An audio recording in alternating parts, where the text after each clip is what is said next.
S42.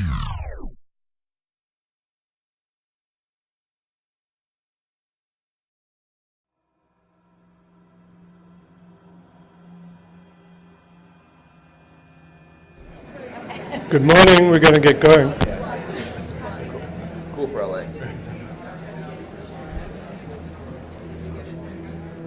Good morning, I'm David Theo Goldberg. I direct the University of California Humanities Research Institute and the DML Research Hub, the hosts of the 6th Annual Digital Media and Learning Conference. It's a pleasure to welcome you all to sunny Southern California, though you wouldn't know it. We're working on the weather as we're working on the hotel as well. It's a pleasure to have you all here.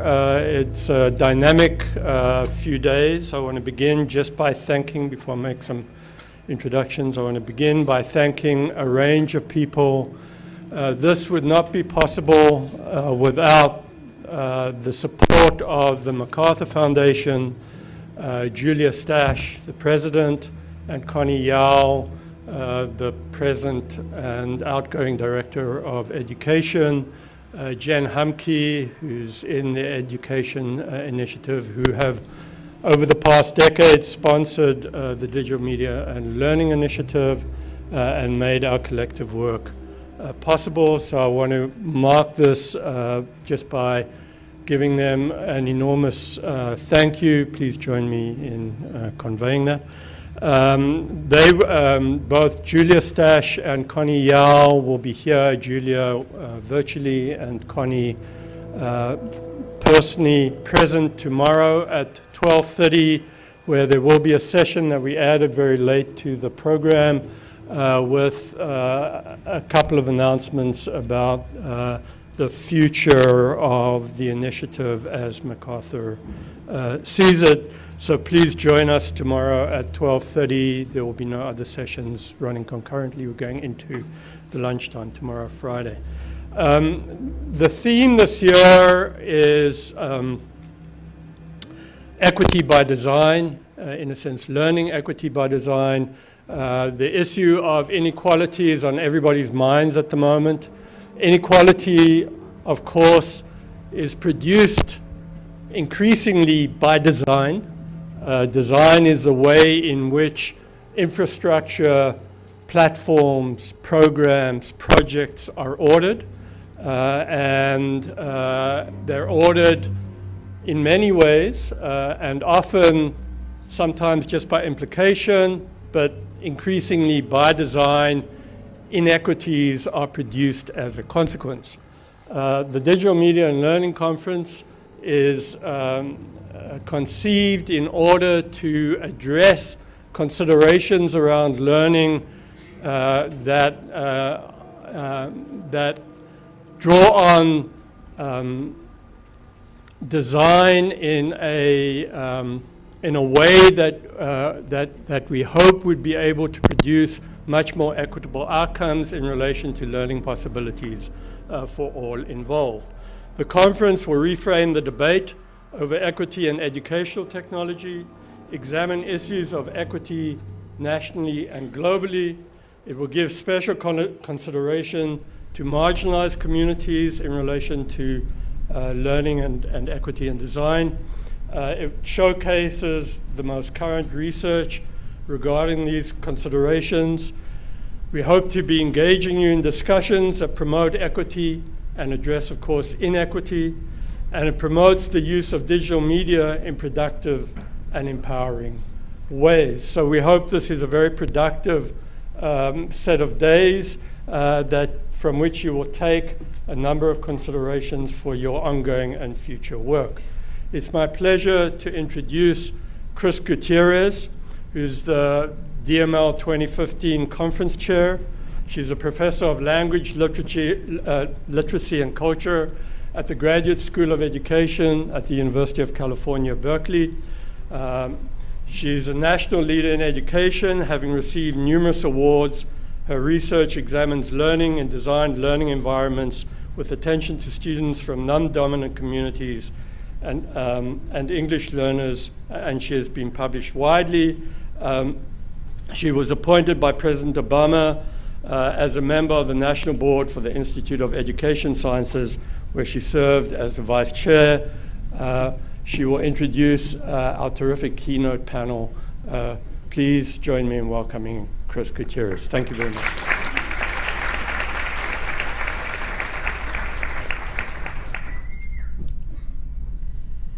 Bienvenidos a Los Angeles.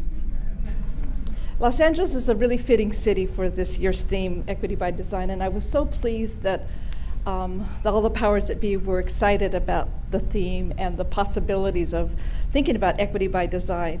At Los Angeles, as you know, is a place of super diversity. It's often characterized in that way, but super diversity also brings challenges like super poverty and super inequity. So I think it's a really fitting context for us to really rethink our work, to reframe it, and to collectively develop a new social and pedagogical imagination about what's possible with youth from non-dominant communities, both locally and globally. So I'm very excited about the next 3 days. I would like to thank the conference committee. I was so lucky to get so many wonderful, wonderful leading figures, scholars, and friends to be part of this. Ernest Morel, if you're here, just stand up. Ernest Morel, who's curating one of the themes. Pell, longtime partner in crime, Ernest. And Glinda Hull. Glinda Hull may be getting ready for her wonderful panel. Glinda Hull, my colleague at UC Berkeley. Audrey Waters. And Sam Dyson. Ooh, what a team, what a team. So those strands, they have helped curate in beautiful, thoughtful, provocative ways. Thank you again to David Thiel Goldberg for his wonderful direction in this, to our ever fearless leader, brilliant scholar, who's always a wonderful collaborator, Mimi Ito. Where are you, Mimi? Director of our Connected Learning Research Network as well. And this could not be possible with Claudia Caro Sullivan, who makes everything right now possible. Claudia, where are you? Thank you, thank you, thank you. A real quick shout out to some junior scholars and doctoral students who helped us. Dero Garcia, Daniela De Giacomo, Nicole Mira, Jose Lizarriga, Kyle Booten, Jason Sellers, and John Scott. Thank you so much for all your help in helping us put together a wonderful, wonderful session.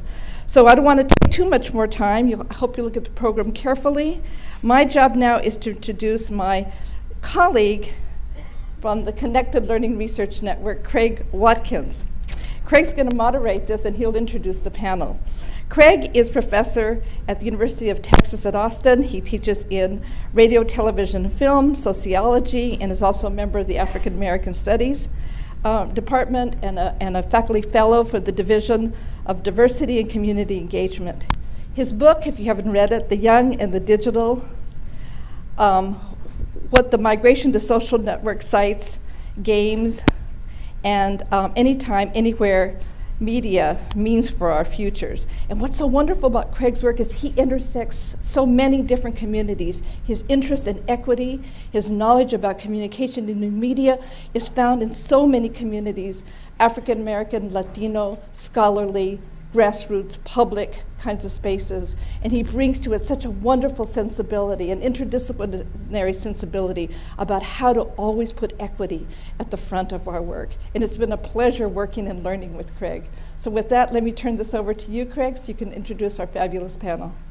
Thank you.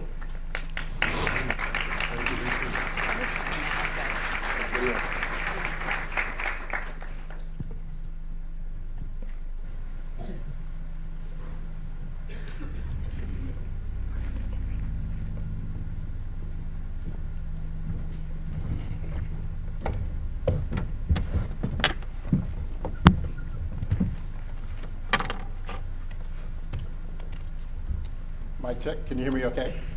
Okay, great. Thank you, Chris, for that very generous introduction. And I won't say thank you to all of the people that you just thanked, but we're glad to be here. And thank all of you for being here and kind of getting through the construction, the elevators, and we're really looking forward to this opportunity to have a really stimulating conversation with Maria Teresa and Van Jones. I won't get into very lengthy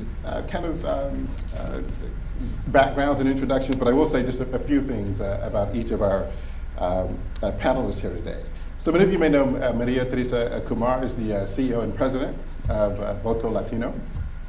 In just over 10 years, this organization has arguably emerged as the premier platform in terms of political empowerment for young Latino millennials, the fastest growing segment in the United States. So they are poised not only to have impact today, but as we look at the young population in this country, particularly 18 years old and younger, poised to have long-term impact. And we see that as really important work and speaks quite importantly to the work that we do here at DML. Voto Latino has registered over 250,000 new voters and is emerging as a force in national politics as issues related to immigration reform, education, and healthcare continue to resonate throughout our political discourse today. Fast Company called Maria Teresa one of the top 100 creative minds for her work at Voto Latino, using technology, celebrity voices, media, and youth themselves to empower a generation of young voters. She was also named by Elle as one of the 10 most influential women in Washington, D.C., and is currently host of Changing America with MSNBC, where she has also been nominated for an Emmy for some of her contributing work with that network. Maria Teresa Kumar, thank you. That was incredibly generous. Thank you. We also have Van Jones, who as well likely needs no introduction, but I'll do a little bit. Most of you probably know Van for the work that he's likely most visible for today, and that is the work that he's doing with CNN and the contributing work that he's doing there, covering a broad range of issues, certainly given the news today in terms of issues that we're having with law enforcement, race, and equality. Van has emerged, I think, as a very critical and important voice in terms of helping sort of redirect a new kind of conversation as we move forward in this country. But what many of you may not know is that Van has a 25-year sort of history of sort of frontline work prior to his visibility on CNN as probably one of the activists in this country and arguably in the world who's been engaged with some of the most urgent issues of our time. And we're going to talk about some of those issues today. Prison reform, education, technology, and opportunity. After graduating from Yale Law School in the early 1990s, Van moved to Oakland, where he helped found and sort of lead the Ella Baker Center for Human Rights. And through that effort, Van and many of his colleagues took an important stance, and I would argue a historic stance, against state officials and a funding initiative that was prepared to build, at the time, what was called a super jail for young people. And the sort of pushback was certainly we could do better towards our young people in terms of the future that we imagine for them. And Van has been a critical voice on that front for many years and certainly is one today. After that work, Van became, I think, a true visionary in terms of green collar jobs and thinking forwardly about the green economy. And became a sort of central figure in the passage of the 2007 Green Jobs Act, which was signed by President George W. Bush. And you like to say that he signed the act, but he didn't put any money behind it. That's true. As you know, some of you like to know, he spent a little time in the Obama administration working on sort of the green economy and green initiative. But since then, Van has gone on to do and continue to do important work. We're going to talk a bit today about his organization, Rebuild the Dream, and a number of the initiatives that they've launched, including Yes We Code, which in many ways sort of intersects with a lot of the interesting themes here at DML. Time Magazine has named Van one of the most influential people in the world, and Fast Company has named Van as one of the 12 most creative minds on Earth. So. Damn it! You're getting there. So obviously, right, these two outstanding visionaries, leaders, movers, speak very powerfully, and I think very importantly to the work that we do here at DML. And if you think about the theme of this conference, Equity by Design, so much of their work certainly is aligned with that initiative. So let's just get into it. And I think what we decided we were going to do is just kind of have a conversation, and then at some point kind of open it up to the audience to allow for participation. And I thought maybe where we might start is DML from the very beginning has always sort of challenged our community to think about the sort of new kinds of civic and political futures, particularly as it relates to young people and millennials, right? And how do we enlist their energy, their effort, their imagination to become the agents of change that we all know that they can be. You both are, in terms of your organizations and the work that you've been doing, sort of squarely kind of positioned to sort of speak to that. You're sort of mobilizing resources to sort of catalyze young people. We're sort of, it's 18 months out, but we're already sort of officially in the presidential election season, November 2016, and things have certainly started already. There are going to be a number of important issues that emerge, issues that I think will be at least part of the conversations that will take place here over the next 3 days. And one of them certainly, right, is the issue of immigration reform. And more specifically, how do we think about the future of young activists, the kind of work that young activists are doing. And what I thought what we might do before we start this conversation is we have a quick video that we wanted to queue up with Astrid Silva, who has become one of the faces, if you will, of an emerging population in this country known as the Dreamers, right? Young, undocumented Latinos who are coming out of the shadows and who are beginning— Well, not just Latinos, just undocumented. Right, are coming out of the shadows and beginning to have their voices heard. This is a quick clip with President Obama back in December making his executive decision on immigration reform and sort of Astrid talking about that. And we show this because 2 years ago we had Astrid on the stage at DML sort of talking about her work and the work of others like her and kind of their investment in trying to create better futures for young people from all walks of life. So can we see that clip, please?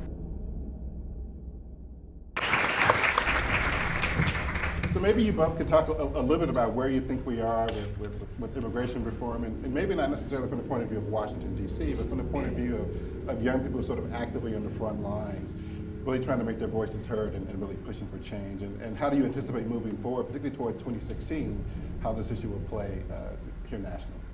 I think that, first of all, thank you so much for having us. I think that this is an important and timely conversation, not only because it's on the heels of 2016, but I would argue that this is one of the most important civil rights issues of our time. We're talking about 11 million people living within our borders that don't have a voice, that are scared to even call the authorities in the event that they get robbed, they get beaten up, because the authorities then turn around and basically take them away.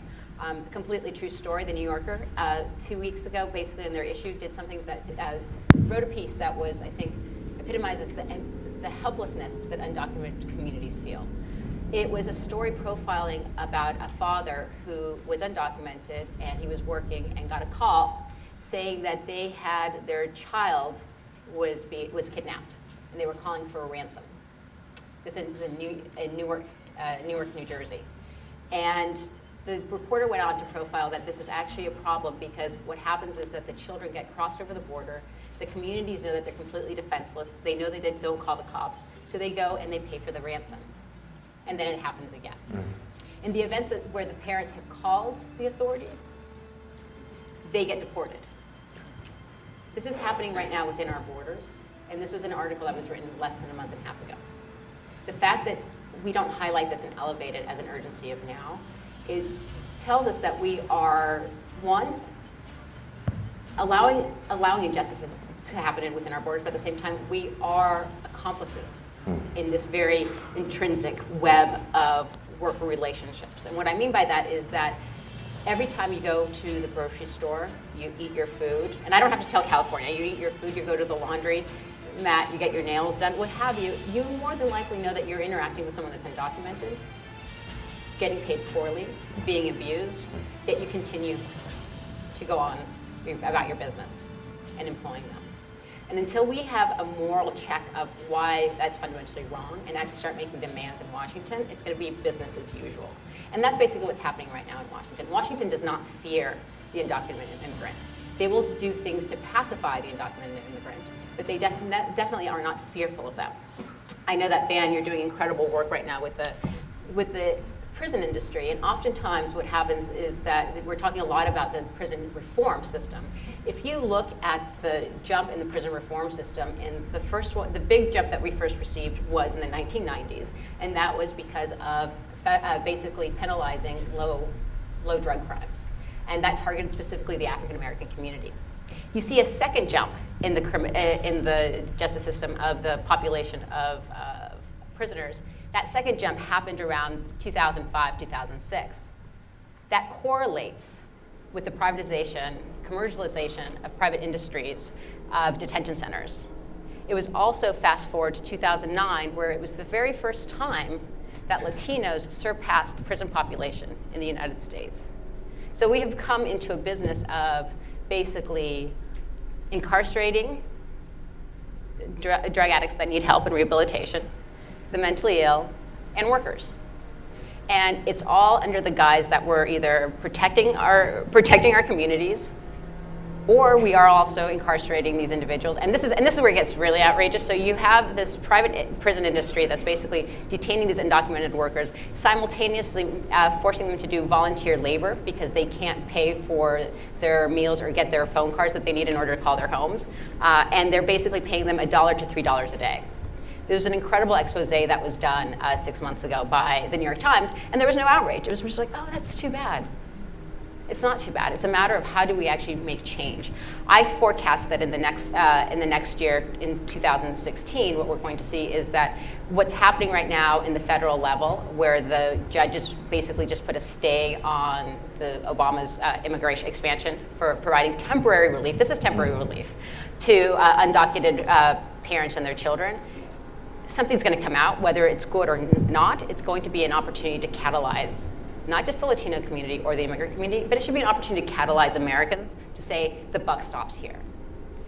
And we need to have an honest conversation with ourselves because we are under the illusion that immigration is a nice to have. No, our economy actually needs this labor, both the high-skilled labor and the low-skilled labor, in order to thrive and continue and to continuously reimagine ourselves. And I think that's what really DML is really about, is like how do we imagine our communities, our country, so we can continue to thrive. The only way to do so is to make sure that we're trying to figure out immigration reform at the forefront. Yeah. Well, first of all, I massive, almost worshipful fan of you and your work. And in part because it's Thank you. The future in every level is really represented by what Voto Latino is doing, not just demographically, but technologically, politically, et cetera. So if you really want to understand the future of how you make a country better, this is the organization to study. We have studied it. Thank you, Angela. So I want to chime in a little bit on some of the challenges, so when we get to all the cool solutions, everybody feels a lot better. Right. I was like, we started really heavy, guys. Exactly. I know. So we want to, we wouldn't take you this far down if we didn't have actually really good solutions to take you back up. But let me further depress you. Walk with us. Exactly. Just by putting alongside that narrative, the narrative of what's going on in the African American community, I was in Ferguson for CNN. Got a chance to see that up close. My only advice to any of you is no matter how much you want to be able to tell these stories, try not to get tear gassed on national television. That would be my only, because it stays on YouTube and your friends make fun of you. So, and breathing and being able to see are two good things, which I did not appreciate as much. You know, we have a seamless web of violence, unfortunately, that our government seems to be directing at poor communities of color. Inside the U.S. borders, that mainly is symbolized by mass incarceration. At the U.S. border, that's mainly symbolized by deportation and detention. Beyond the U.S. border, it's mainly symbolized by militarization of our differences and conflict with folks in the Persian, Arab, and Muslim worlds. But it's a seamless web of violence. It's the same story. Poor brown folks getting hit with a lot of violence from forces that we pay for as taxpayers. And so I think that there's a need for us to see it more comprehensively. Because when you put it all together, it's a real indictment on the idea of liberty and justice for all, which is what we're all signed up for, at least since third grade. So let me give you some bad numbers, and let me tell you what I think can be done. You know, people know this, but I don't think it's ever bad to say it. We're only 5%, the United States, only 5% of the world's population. So we're a little country, big geographically, but little in terms of numbers. We're only 5% of the world's population. But we have 25% of the world's prisoners. I'll say it again, we have 25% of the world's prisoners, which means on planet Earth, if you're a Martian and you're looking at planet Earth, 1 out of every 4 people locked up anywhere, chained up anywhere, are chained up here. Disproportionately African American, disproportionately Latino, disproportionately Native American, overwhelmingly poor. And the majority of those people are locked up for, at least initially, on their rap sheet, is nonviolent drug offenders. That's what they're locked up for, nonviolent drug offenders. Well, I don't mean to call anybody out. We got some nonviolent drug offenders in here. Don't raise your hand.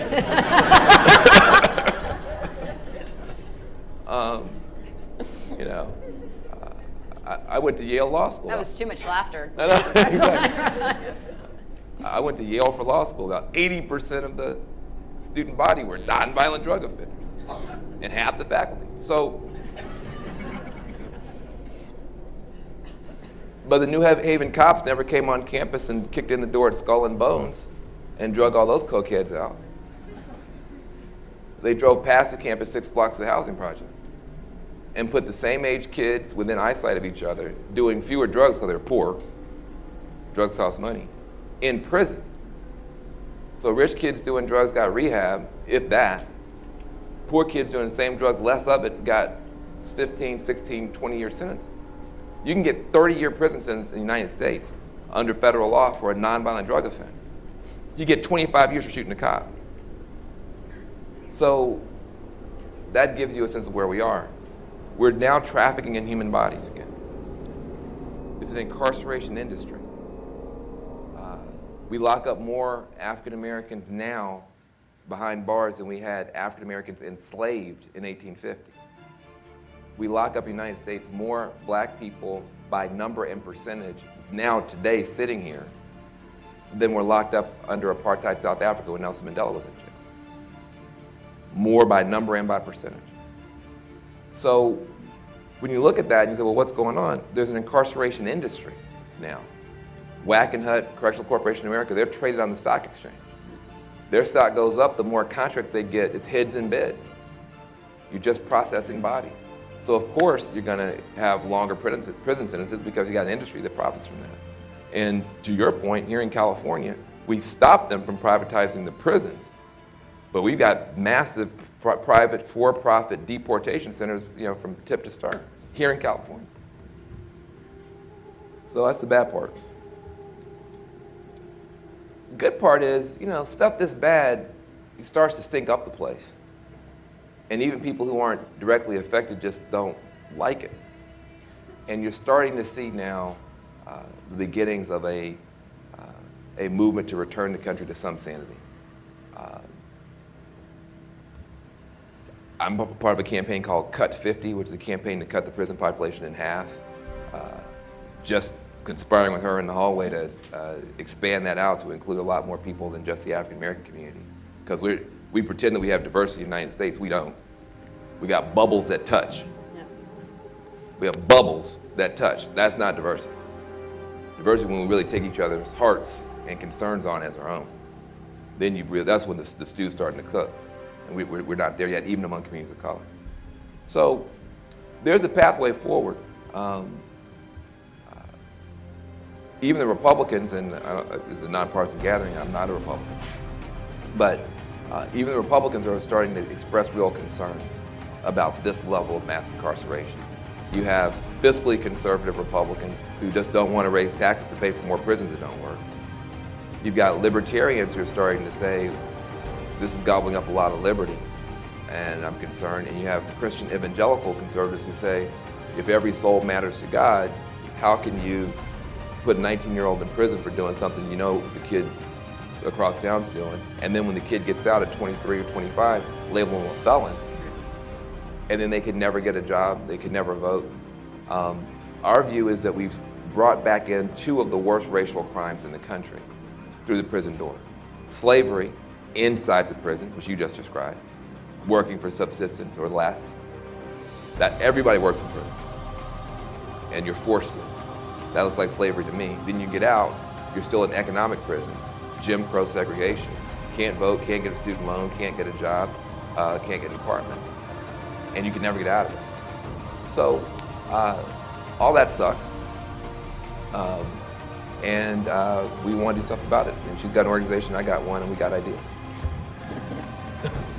Yeah, and this sort of speaks directly to an issue I think that is really at the heart of DML, and that is certainly this issue of education and opportunity. And what you both described, right, is this dilemma that not dilemma, but crisis, sort of tragic crisis of this sort of what we call school to prison pipeline. And so I think for us here, I mean, this becomes an urgent issue, right, in terms of just the sort of ramifications politically, educationally, economically. So as we work to build better, economic futures through alternative and more creative design educational pathways, this school to prison pipeline is something that we really have to begin to start thinking, critically about, because it's important work. Something else that's really kind of driving the pulse of DML is certainly this issue of technology, equity, and opportunity. Could you show the graphic that we have? And this is just, and you both are familiar with this, but around this time last year, Google released this piece of data on their workforce. And what you see here, right, is a workforce that's decisively, I think in terms of the tech and leadership positions, a workforce that's decisively male, and a workforce that is decisively white and to some degree Asian.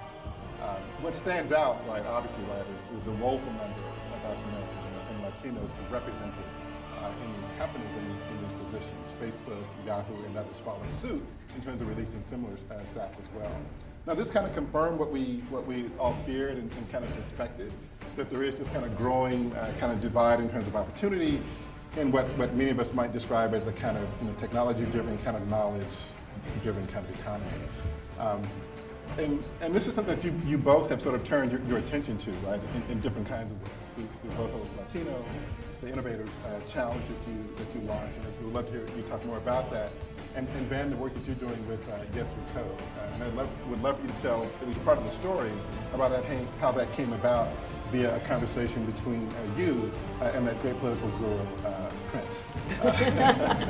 So Maria, maybe talk a little bit about the Innovators Challenge, kind of what inspired that, what happened, your partnership with Google, and what you imagine that being in terms of having some impact on these kinds of numbers that we saw released last year. Sure, and I think something to keep in mind is that those numbers include the individuals that are working in the cafeteria and the custodial workers and security guards. So the folks that are actually making the decisions and crafting ideas and stuff were really not at the table. They were stretching when they decided to include the custodial workers at most. And I think that this is, to me, what's the most disheartening. I'm from Northern California. That's where I grew up. And specifically Sonoma. I went to UC Davis. I have always loved the North Bay. It's where I call home. And every time I go back home, I am saddened but embarrassed by how many of my family and the individuals that I care about are getting drastically behind in the hub of the world's Renaissance epicenter. And it's increasingly so segregated and so out of reach that you can drive, and I'm sure most of you have, and if you haven't, I encourage you, you can drive from one side, from Stanford University, and continue down University Avenue, and all of a sudden end up at East Palo Alto, and you have some of the highest crime rates, highest teenage pregnancy rates, highest gang rates, I mean, everything that you could possibly fathom. Literally, in the backyard is the epicenter of the billionaires of the world. So what's happening? I think you're right, where our bubbles are touching, but there's no urgency of now, and there's no reason to imagine differently. I take very much issue with individuals when they say that Silicon Valley is all meritocracy. I said, meritocracy if you went to the right schools or you know the right people, and all of a sudden you can think the same, and that you allow that. And I think that what we need to figure out is how do we provide young people not only the entryway into Silicon Valley, but also have Silicon Valley look into themselves and say we actually have to provide a culture that actually is conducive to bringing leadership all the way through. And that's really what's one of the reasons that sparked both the Latino Innovators Challenge. I had a conversation with Connie Yao and David. And I said, you know what would be really interesting is that it's Voto Latino's 10-year anniversary. We started off as a startup. I basically financed the organization on my credit card. Never do that. Terrible idea. And I had a modest Rolodex. How can we actually leapfrog that and allow young people to solve for the problems that they see at the front lines? Because for as much as I love Uber, it's not really solving the world's problems, right? Or paying taxes, okay, or paying taxes. But it's not, but if you allow folks that are having life experiences and saying, you know what, we're going to give you the opportunity to think big, because I think that's really important, is giving people that space that they actually can think big. We're going to give you some funding. We're going to give you the Rolodex, and we're going to give you the training. Then all of a sudden, I think you come up with some great ideas. And through the DML challenge, we had over 365 folks apply, and we basically identified the winners by bringing in over 40 community folks from across the country and across industry. So we had business leaders, we had activists, we had politicians reviewing the applications, and then we narrowed it down to a pool of 10, and who then had to basically do the Shark Tank style, pitch their ideas to us. What came out of that was that we had 7 ideas, one that solved for the juvenile detention system that basically called Julie Through the System, where it gamified what would happen if you were actually incarcerated as a young person.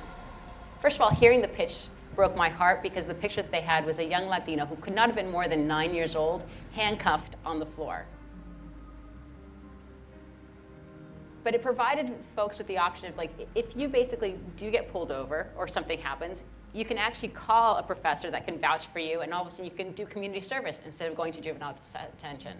But it gamified it. Another one was this young woman who found out at 19 years old, valedictorian of her class, that she didn't qualify for any FAFSA, federal aid, because she didn't have a social security number. She was undocumented.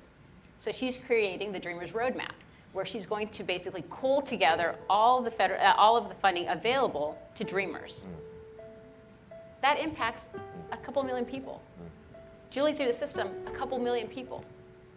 Another one realized that there's over 4.7 million Latino business owners, but their businesses only last roughly 18 months because they don't know how to scale their businesses.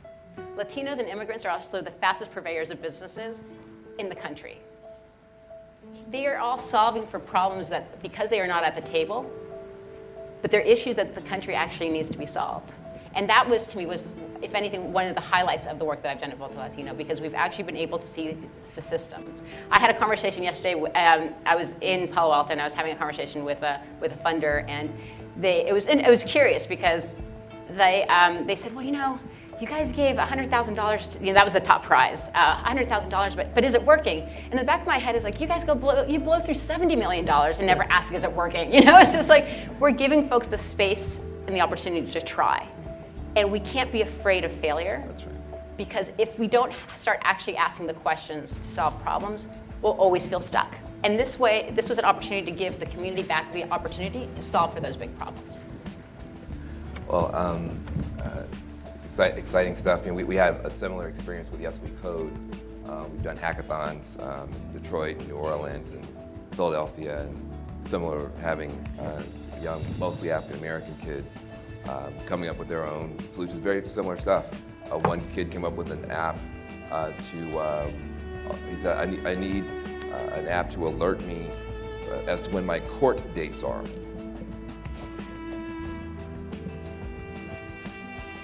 And at first I was kind of appalled, you know, I'm a father, I'm like, he said, well, hold on, you know, I do the same stuff other kids do, but other kids in the suburbs, they do it in their dad's basement. If I do it on a street corner, I get arrested, that's not my problem. My problem is I get arrested and they give me something called a piece of paper.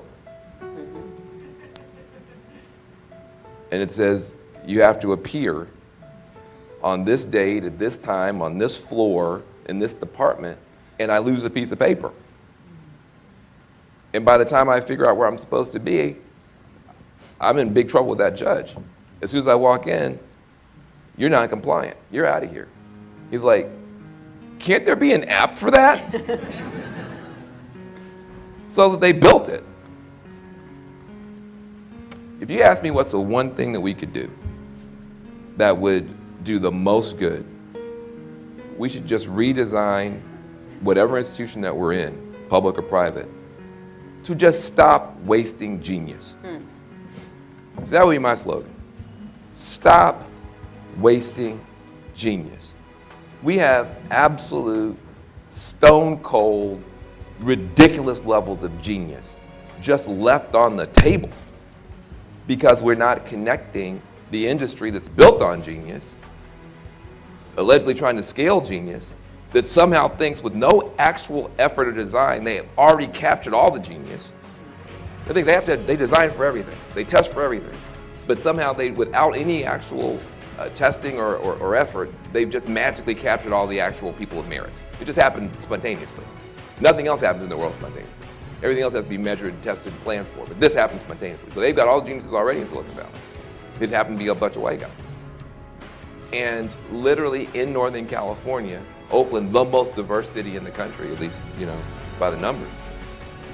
If you're a Samoan kid, Vietnamese kid, a Filipino kid, a black kid, a Guatemalan kid, sitting behind a public school desk in Oakland, California, you are 33 minutes away from the Facebook campus. And you will never get there. Doesn't matter if you are a born mathematical genius, because we haven't built the system to get those folks there. So when the Trayvon, to give the story, which is a true story, by the way, when the Trayvon Martin thing went down, I happened to be at Paisley Park. Now, pause. I can tell how old you are simply by saying I was at Paisley Park. Paisley Park is Prince's house. Prince is a rock star for you young people. Do they still use the term rock star? I don't even know. I don't even know. Do they know what that means? It's kind of like a web celeb, but they have music anyway. I don't know. So, and he's a brilliant, amazing guy, not just a musician, but a huge humanitarian.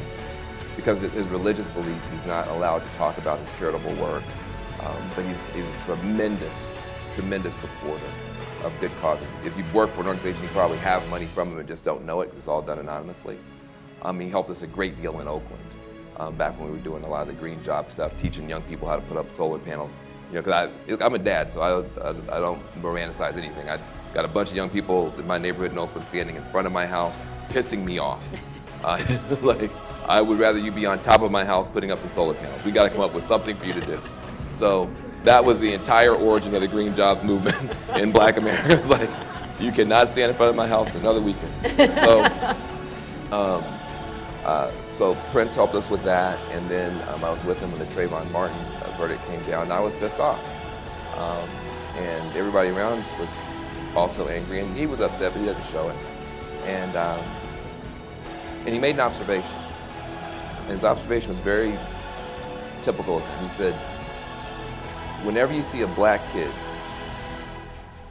wearing a hoodie, you think there goes a thug.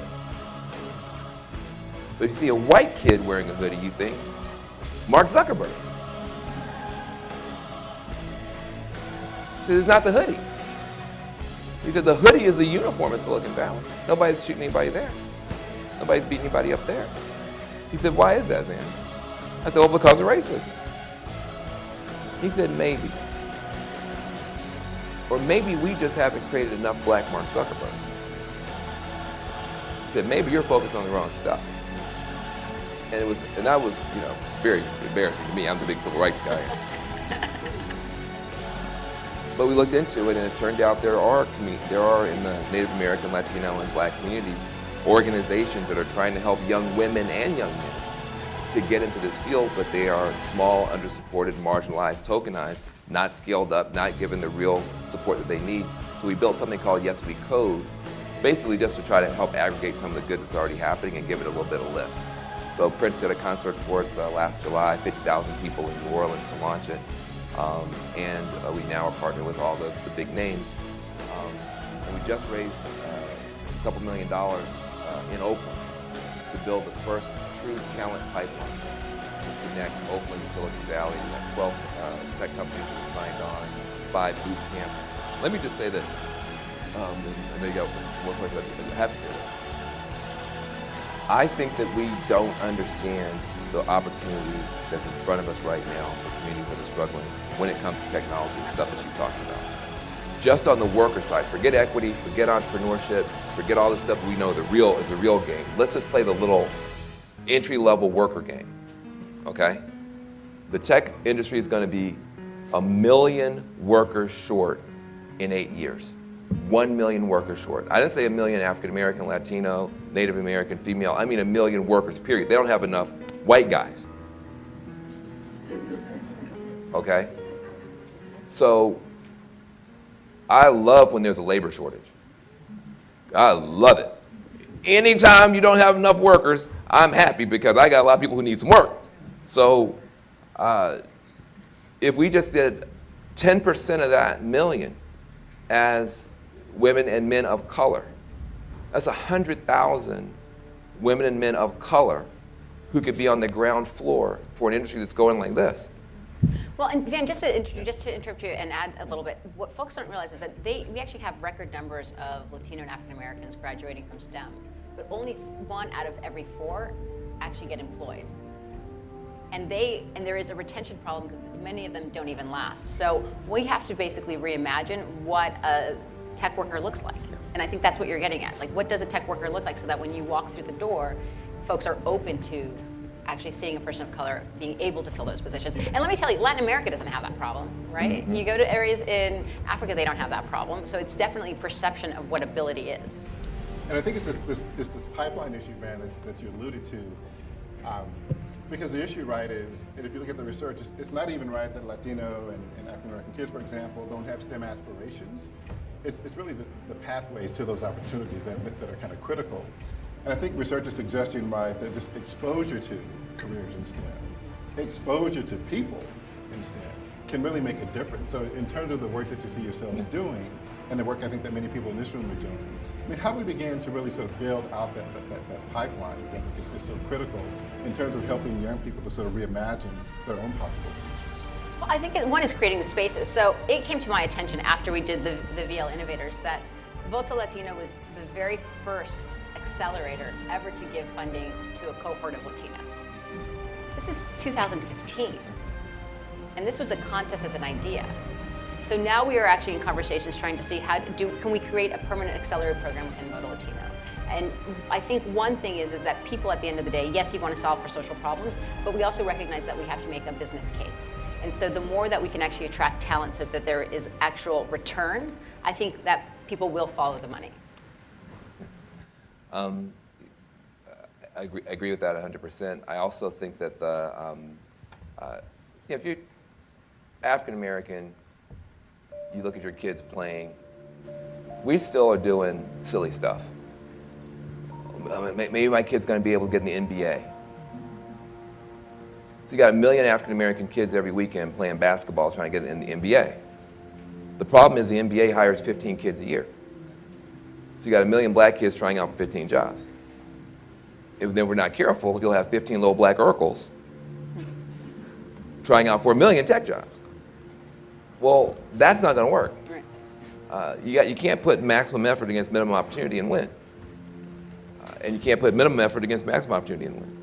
So part of it is just what you said. It's just the exposure, just recognizing, LeBron James is literally like, 1 in a billion. 1 in 5 people, I don't care if you're male, female, Smurf, it doesn't matter. 1 in 5, people have the basic ability to be a coder.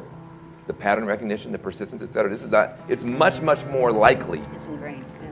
that you can get on the Mark Zuckerberg track than you can get on the LeBron James track or the Jay-Z track. And I tell people all the time, I'm going to be a rapper. I'm like, well, first of all, the record companies are getting eaten alive by technology folks.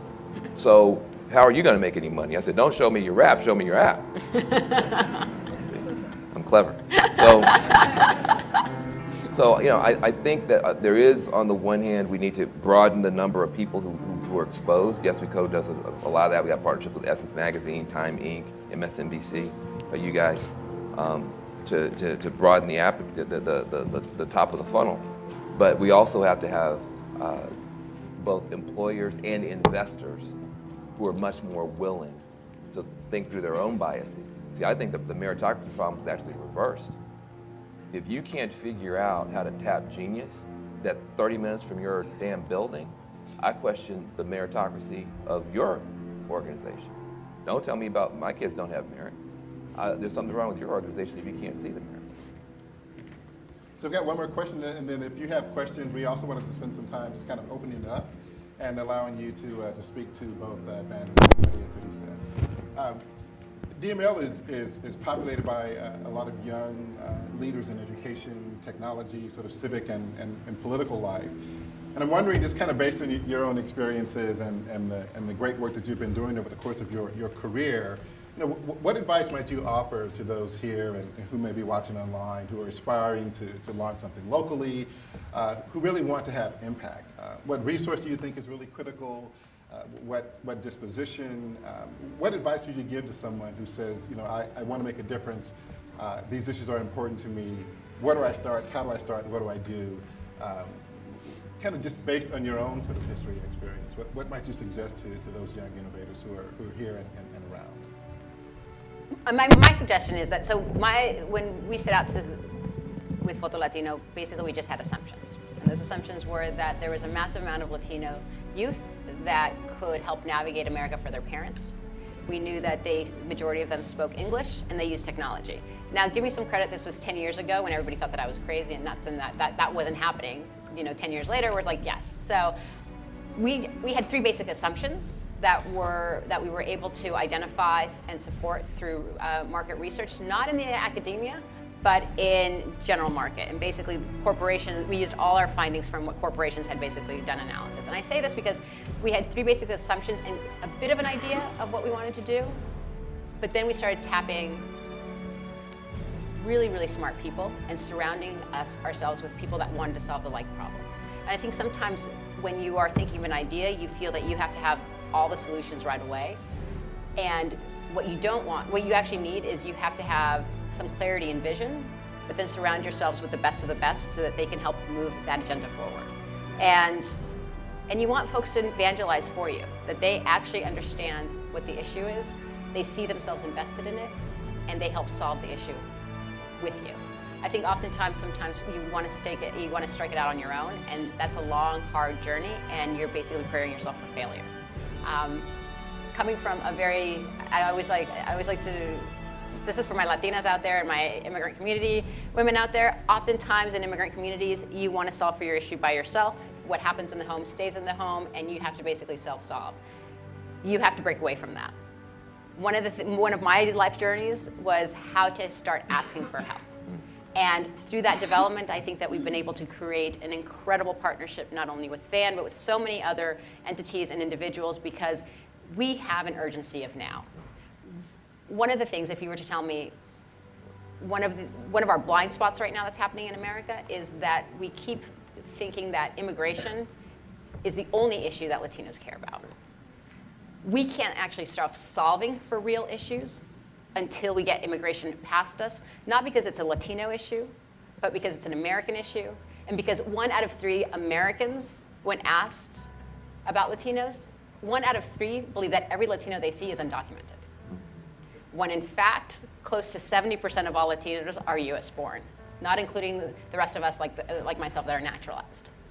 When you open up the New York Times, I encourage you guys to question when someone said, I recently read this, it was a blaring headline in the New York Times, like race relations in the US are at an all-time low. I opened it up, and it was paper. I started reading, and I was blown away that it was a binary poll, African American and white.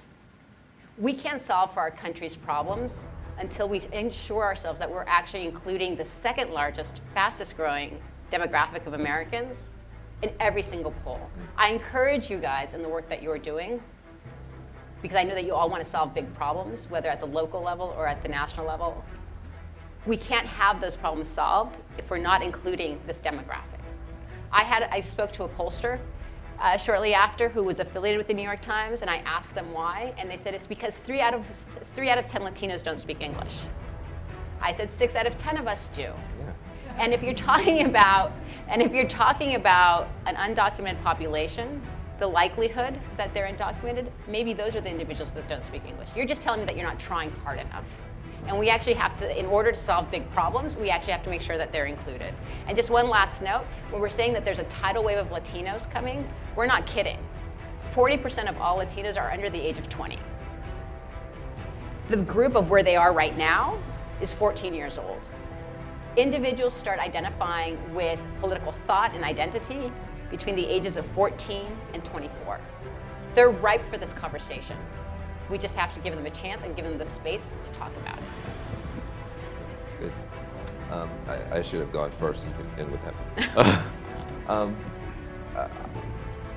Well, first of all, I would say, please don't try to change anything. Just don't. It's too hard. If you can possibly not be a change maker, do your parents a favor and tell them you are just going to go get a normal job and you will see them often and be happy.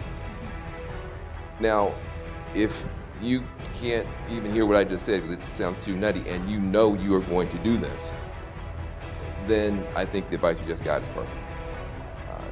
I think we spend a lot of time trying to beat people up and make them be change makers. I'd rather support people who just can't help it, who just have to. If you don't have to, don't do it. I've seen a lot of people who don't really want to, they think they're supposed to, they go gobble up all the attention and the grant money and everything else and screw it up and quit. Look, I'm too old to be polite. So I want to talk to people who just, if we beat you up and told you you couldn't be a change maker, you'd say, well, just kill me because I have to. I can't stand it. I can't see a planet overcooking. I can't see kids starving. I can't see cops beat people. I can't see people being chased around in their own communities because they don't have the right birth certificate. I just can't stand it. I got to do something. If you're that kind of person, then you just got the best advice. You're going to have more bad days than good days. It's just the way it is. This stuff is tough. You're going to learn more about yourself than you're going to learn about anything else, mainly all your faults and flaws, because up against tough problems, you can't hide. So I've had the blessing of my life of having started 4 or 5 allegedly successful social enterprises, and I have all these awards and honors. They mean nothing to me because the problems are still there. So you are going to spend a lot of time trying to think your way around stuff. I think you need a few good, loyal people that you put through the paces. People will come up to you after a great speech and tell you how wonderful you are. They're not going to be there for you on a Saturday morning when you're trying to crank out that last grant proposal that you have to get, or you're laying people off in 2 weeks. They're not going to be there. So there's a whole level of sobriety that I think is important to let people know about right up front. And the payoff is, for me, unbelievable. I am a completely different human being than I was 20 years ago, when I could barely talk in public, was so painfully shy that it was, I see videotapes of me trying to talk to my parents the week I graduated from law school, and my voice was shaking just talking to my parents. I am a completely different human being because I've been to too many funerals. I've seen too many black and brown kids in caskets with grown folks with white hair sitting up in the pews. It's supposed to be the reverse. I've seen too much stuff, so you wind up becoming something.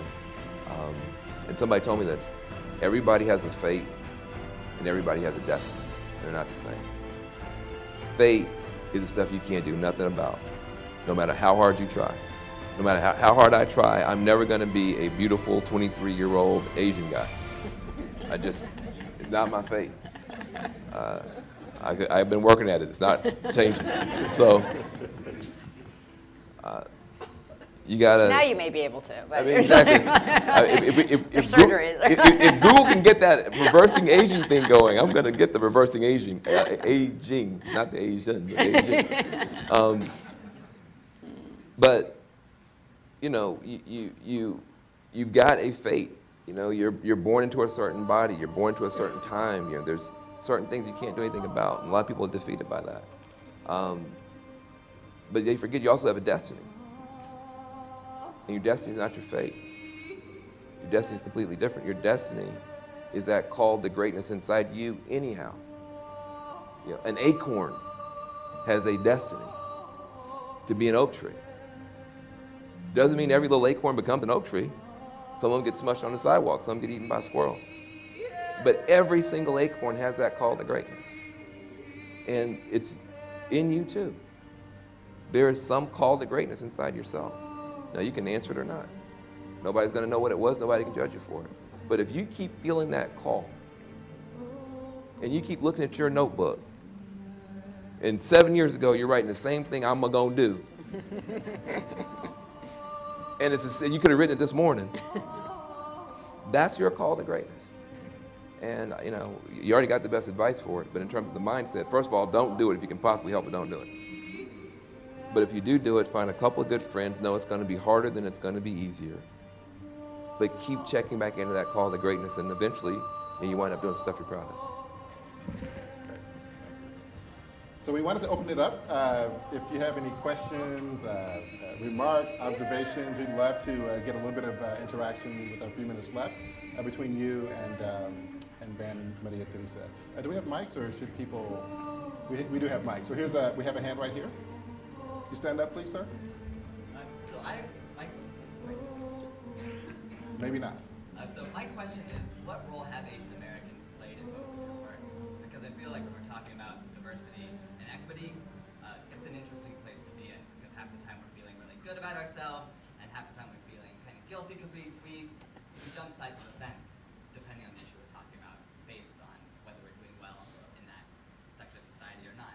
So I'm just curious, what role I'll let you go second, because I can. Most of my work has been with black folks and Asians. I actually haven't done as much work. I helped to start something called INS Watch back in the Mission District back in the 1990s. That was really the last time I had a big formal partnership until working with Voto Latino on that front. I mostly work with Asian folk, but Samoan, Vietnamese, you know, the ones who, Filipino, the ones who get screwed over a lot. And so I've got a lot of work on that end of it. I don't have as much work with the other communities. And we work more formally with the larger, as you can say, larger Asian communities at the national level, specifically on voter registration, but specifically on voting rights, because it's disproportionately impacting the Asian community and the Latino community and immigration. And most folks don't realize that one of the biggest individual groups that are dinged when it comes to undocumented are young Koreans.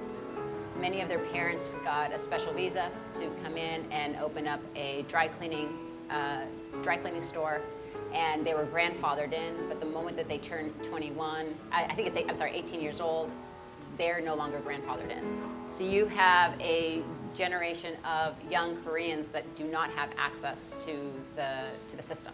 And so we work through immigration rights reforms, we oftentimes elevate those voices.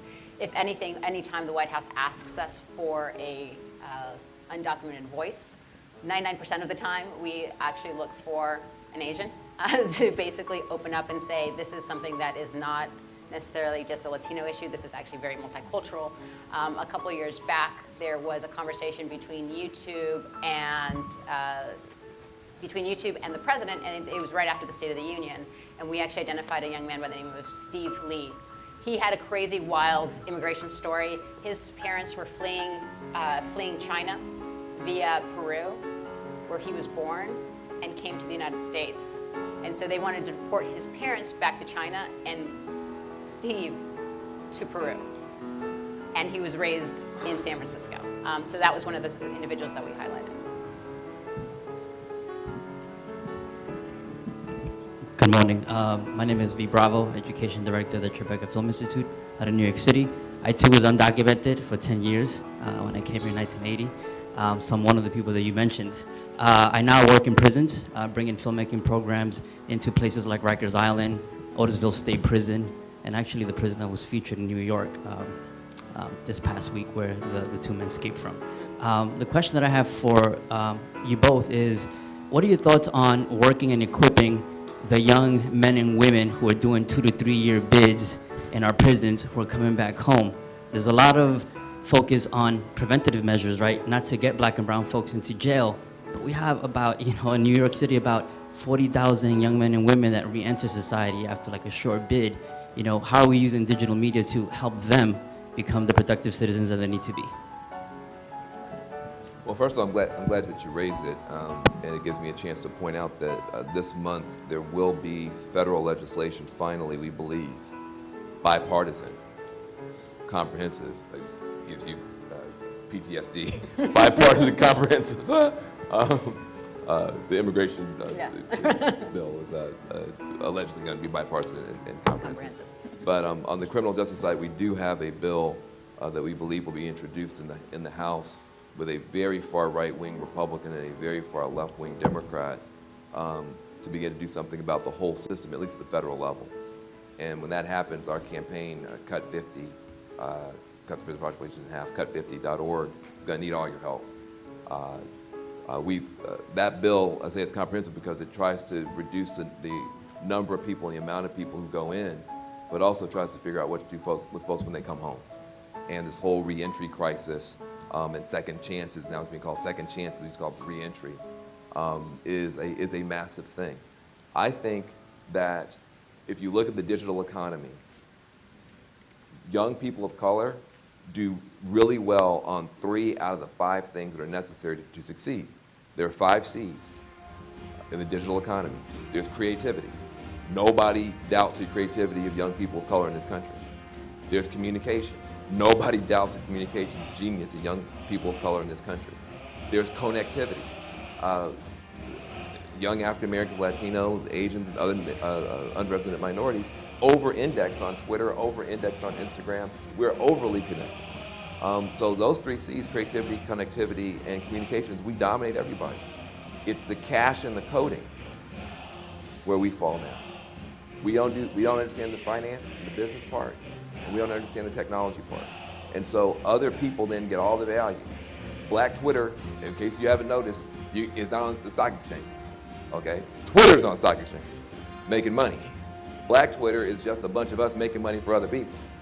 And so until we understand the cash and the coding part of it, we're going to be digital sharecroppers in the information economy, clicking around, making money for other people, and that's something that's got to change. And by the way, since I said so many bad things about Silicon Valley, I do want to point out that there has been real motion. I talked about Mark Zuckerberg, Facebook, with Sheryl Sandberg, has a real initiative trying to do something about diversity. And they hired someone named Maxine Williams, who's a genius, who's really trying to do something. Intel has put $300 million on the table, plus an extra $1 billion on the table for diversity. So those of us who are trying to figure this stuff out, whether it's Intel, Facebook, Google, and others, Apple just put $40 million on the table. So there is some now actual commitment in dollars. What we need, though, are the people who can connect those institutions with those communities. Probably a lot of you in this room. Thank you. Hi, my name's Karen Page. I'm a former teacher, having gone back to school in instructional technology and media, but also working in adult learning and leadership. Working, trying to shift education cultures, where I'm wondering what you guys think. I appreciate your stories very much today. I also grew up in NorCal, go Warriors, and saw Prince at First Avenue, so that dates me. And Giants, no hitter. I was there in New York the other night. All right, so I think that informal learning and anytime, anyplace learning, the way that we're connected these days is possibly the solution to the divide that keeps growing. I think our schools are creating that divide. They're shooting themselves in the foot, and I'm working with teachers, so I'm not overlooking that. But schools move at a glacial pace. They're not agile. The rich schools are. They have money to try things.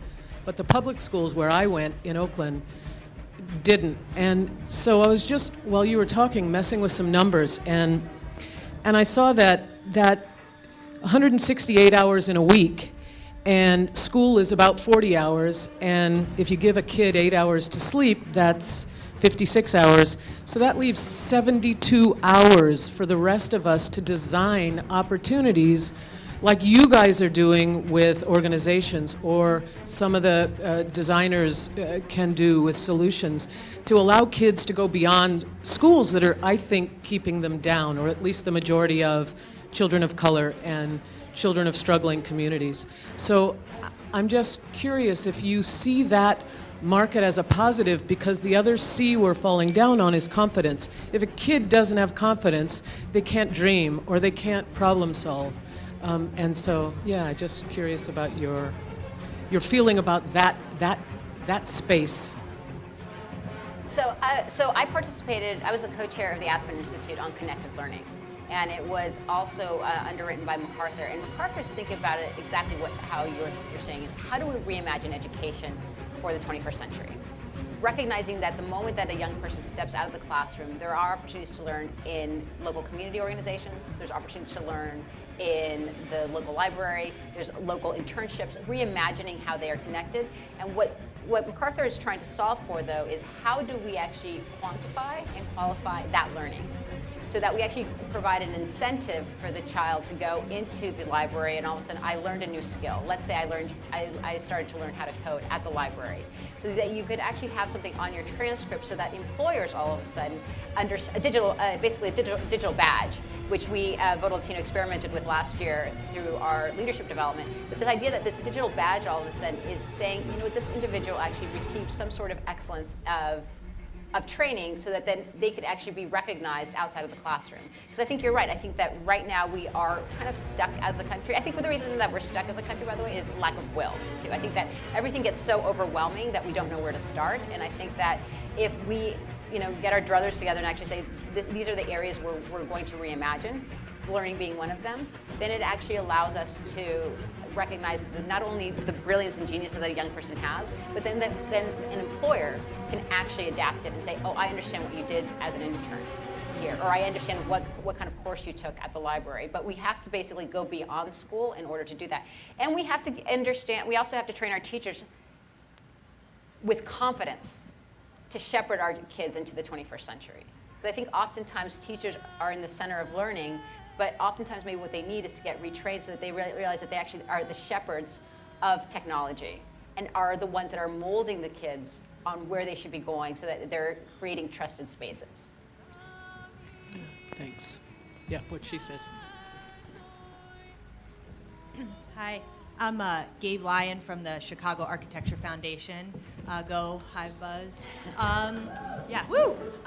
Thank you so much. Thanks, Chris Gutierrez, for having us. So a lot of conversation about race and a lot of clarity around race. And one of the things I'm wondering as you're speaking is, as the minorities become the majority, we probably need to start talking also about class and economics. And from your incredible perspective on America, are you seeing things that are helping shift the economic opportunity? Can you talk about some things outside of STEM, for example, where you're seeing coalitions or really interesting strategies that are helping move young people into things that they can do, they can earn money, and really shift the conversation?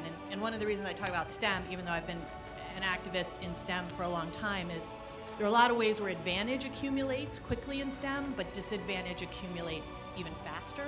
So having some examples that you could talk about some of the economic opportunities, maybe where we're seeing poor kids get experiences that help them become not poor and their families not poor. Could you talk a little bit about that access and equity standpoint? Maybe some examples we could look to? Well, there are not a lot of good ones, and proof of that is there's still a lot of poor people who are poor. So the part of the challenge that we have is that the pathways out of poverty that my father had access to. My dad was born desperately poor in segregation in Memphis, Tennessee. And by the way, a lot of times white people are like, why do you guys keep talking about race? Like, that was 1,000 years ago. Just to be clear, I'm a 9th generation American. I'm the first person in my family that was born with all my rights. I was born in '68. My mother and my father were born under segregation. My mother and my father were married under segregation. So that's how recent it was. 9 generations. I'm the first one. My cousin Kenya was born in 1965 before the bills passed. So she actually wasn't born with all her rights. So just to be clear, race and class for us are pretty mixed in. The problem is that to get out of poverty and stay out of poverty, you got to climb a ladder based on your own efforts. Nobody can just give you money and suddenly you're not poor. They give you money, you're not broke. But if you haven't been made strong in your skills and your understanding, you'll be broke again tomorrow. The challenge is that the rungs on the ladder are missing now. We tried to put some rungs in from the clean energy, green job side so that we could create jobs, people putting up solar panels, weatherizing homes, making organic farms. We have more green jobs than we've ever had, and they're growing, but not enough. The tech jobs are another possible source. But we're going to have to be much more aggressive as a country, both public and private, if we want to put people back to work. So I appreciate your intervention with regard to talking about class economics. The black community, though, is in free fall. Not just underclass, so-called, that gets a lot of attention. The black middle class is in free fall. African Americans culturally do not buy stocks and bonds. Check this now. Check this. African American celebrity gets a big contract, big opportunity, sells 1 million records. What do they say? I'm gonna buy my mama a house. See, you're all black. I'm gonna buy my mama a Car. Yeah. House, car, not stocks and bonds. That looks like gambling. Black middle class doesn't like gambling, so we never did that. So when the crash happened, we lost 70% of our wealth because we were targeted for subprime mortgages even when we qualified for better. Stock market's back up 2 times. Housing market's still down. So the black middle class is suffering from a wealth point of view. The black working and so-called underclass suffering from a mass incarceration point of view. And there are not a lot of success stories yet. That's why we need you guys. Well, and I think to underscore that, and the same thing happened with the Latino community. Most of the Latino communities were first-time home buyers during the crash, and because of predatory lending, now they have screwy credit. So now they have terrible credit. So when are they going to be able to again buy a house?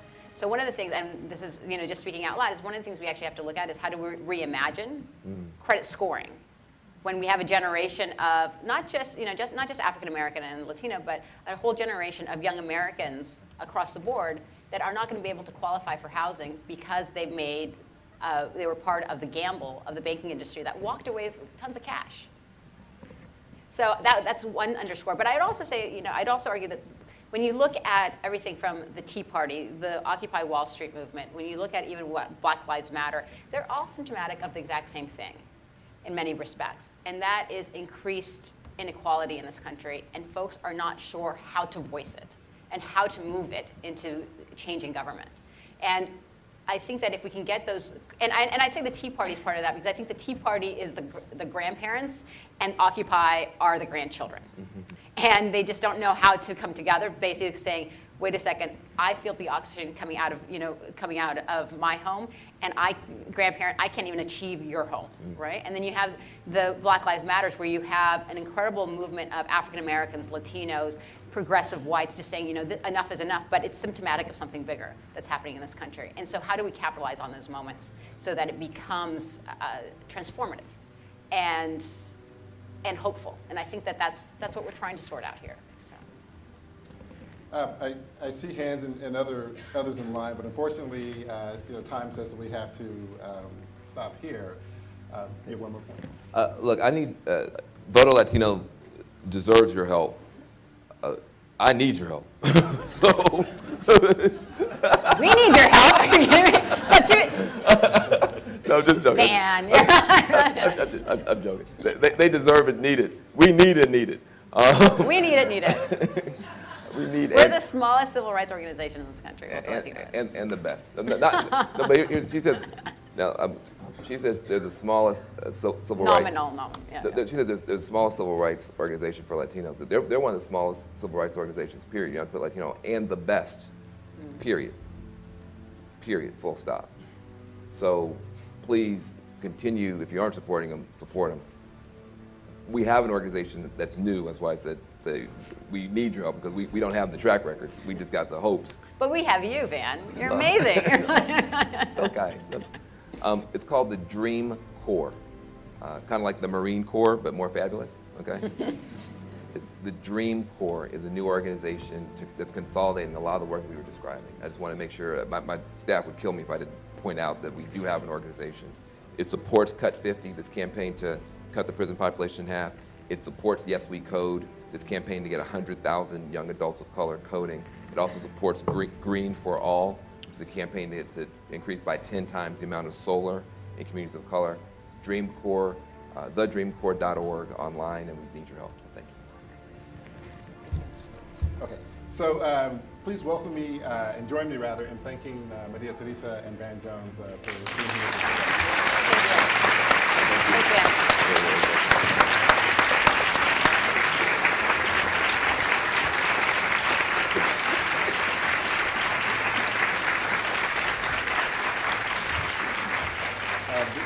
This is great and a wonderful way to kick off the next 3 days.